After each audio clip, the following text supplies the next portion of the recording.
Guys, welcome back to our channel. आज मैं आपको पंचतंत्र की एक और कहानी सुनाऊंगी जिसका नाम है स्वामी भक्त नेवला। स्वामी भक्त नेवला। एक नगर में एक ब्राह्मण रहता था। उसके विवाह के 1 साल बाद उसके घर एक पुत्र रत्न ने जन्म लिया। बच्चा बहुत सुंदर था तथा माता पिता को उससे बहुत प्यार था। ब्राह्मण ने एक न्योली भी पाल रखी थी। संयोगवश ठीक उसी दिन पालतू न्योली ने भी एक बच्चे को जन्म दिया। दुर्भाग्यवश न्योली का कुछ दिन बाद ही देहांत हो गया। अतः ब्राह्मण की पत्नी ने न्योले के बच्चे को भी अपने पुत्र के साथ साथ पालने का निश्चय किया। वह उस नन्हे जीव का बहुत स्नेह तथा सावधानी से पालन पोषण करने लगी। उचित समय के पश्चात न्योला बड़ा हो गया और घर के अंदर बाहर दौड़ते कूदते अपना समय बिताने लगा। ब्राह्मण का पुत्र न्योले को चलते कूदते देखकर बहुत प्रसन्न होता था। न्योला हर समय उसके पल्ले के इर्द गिर्द ही खेलता कूदता रहता था।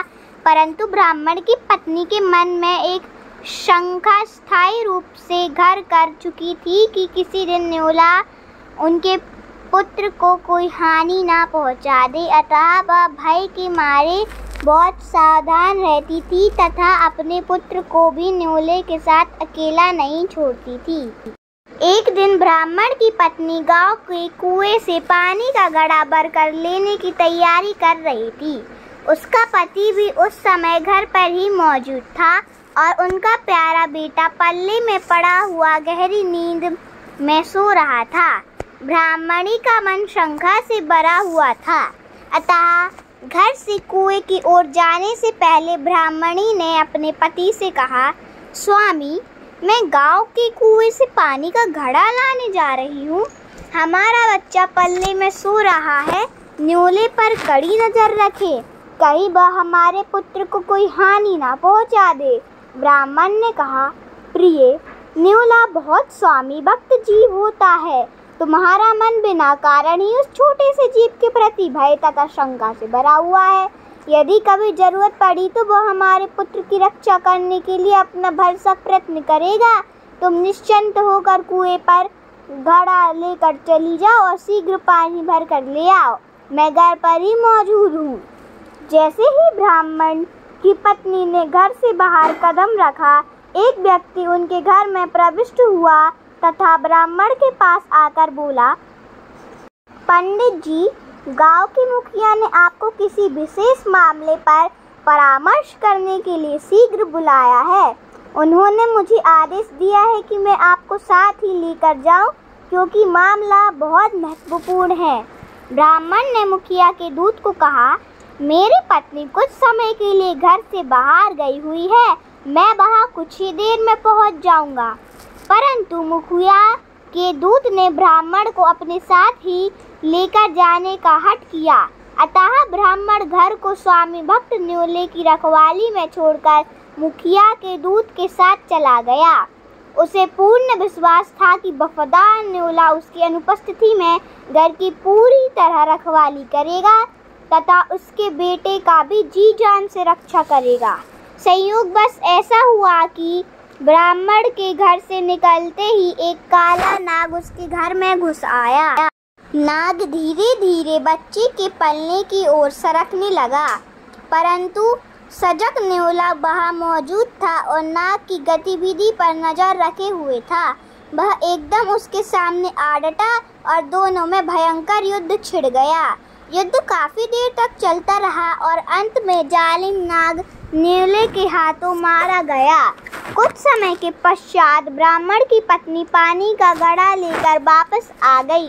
उसके पाँव की आहट सुनकर स्वामी भक्त न्योला उसका स्वागत करने के लिए घर के मुख्य द्वार की ओर दौड़ा।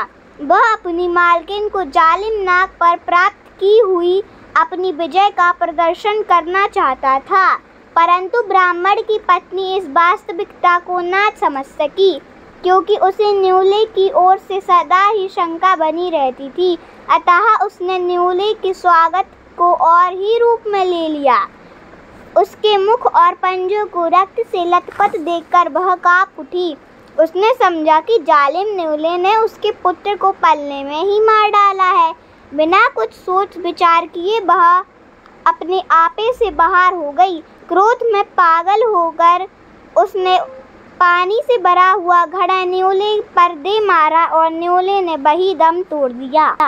परंतु जब वह घर के भीतर पहुंची तो उसने अपने लाडले बेटे को पल्ले में सुखपूर्वक सोते हुए पाया। पल्ले के निकट ही एक काला नाग मरा पड़ा था। फर्श पर खून के चींटे पड़े हुए थे। देखकर ब्राह्मणी सारी बात को समझ गई, अतः वह शोक में डूबकर अपनी छाती पीटती हुई विलाप करने लगी। उसी समय ब्राह्मण भी वापस आ पहुंचा। अपनी पत्नी को छाती पीटते हुए विलाप कर रही देखकर उसने उससे पूछा कि आखिर क्या बात हो गई है, परंतु वह शोक से इतनी बेहाल थी कि कुछ बोल ना सकी। अंत में उसने अपने पति को सारी कहानी कह सुनाई। वह अपने किए पर पछताते हुए आंखों से आंसू भी बहा रही थी। ब्राह्मण को भी न्योले की मृत्यु की बात सुनकर कम दुख नहीं हुआ था। उसका गला रूंध गया तथा वह अपनी पत्नी से कहने लगा, मूर्ख स्त्री, मैं तुझे सदा यह समझाता रहा कि अपने इस स्वामी भक्त न्योले पर किसी प्रकार शंका ना कर, परंतु तुमने मेरी बात पर कभी ध्यान ही नहीं दिया। तुमने इस नन्हे जीव की केवल अपनी निराधार शंका के कारण हत्या दी। यदि तुम ऐसा भयंकर कदम उठाने से पहले घर के भीतर आकर वास्तविकता की जांच कर लेती तो हमारा पालतू न्योला कदापि न मारा जाता।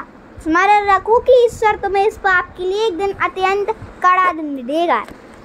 तो हम इस कहानी से ये सीख मिलती है कि हमें कोई बात पूरी जानने के पहले कोई भी कदम नहीं उठाना चाहिए।